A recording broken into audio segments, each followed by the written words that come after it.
money. Should be inspired at a slogan. Vanoti auya Mike Zimdancehall. Baby wakandida ndisina mari. Zveipapo inini ndinotenda Mwari. Ende iwewe ndiwe yangu shamwari. Kungogaya nezvako ndinopinda personally. Nerudo unondiendesa kure kure ndinokudisisa. Baby wangu usaware dzimwe kuva tinonetsana togadzirisana. Inini newe tinodanana.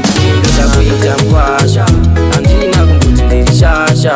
Ndakuta musandiitira hasha. Ndaimandinzira nyasha. Gugu vanondida muzukuru wavo. Ini ndida kuita Mukwasha wavo. Ini ndichavapa mombe dzavo. Ndobva ndanosvika kumusha kwavo.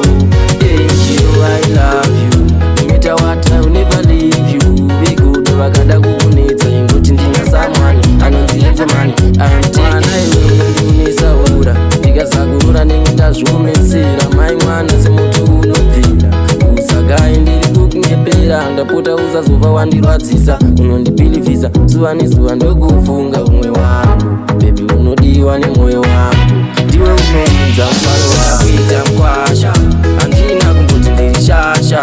Ndapota musandiitira hasha. Ndaimandinzira nyasha. Gugu anondida muzukuru wavo. Ini ndida kuita Mukwasha wavo. Ini ndichavapa mombe dzavo. Ndobva ndanosvika kumusha kwavo. Baby wakandida ndisina mari. Zveipapo inini ndinotenda Mwari. Ende iwewe ndiwe yangu shamwari. Kungogaya nezvako ndinopinda personally. Nerudo unondiendesa kure kure ndinokudisisa. Baby wangu usaware dzimwe kuva tinonetsana togadzirisana. Inini newe tinodanana. Ini ndoda kuita Mukwasha. Handina kumboti ndiri shasha.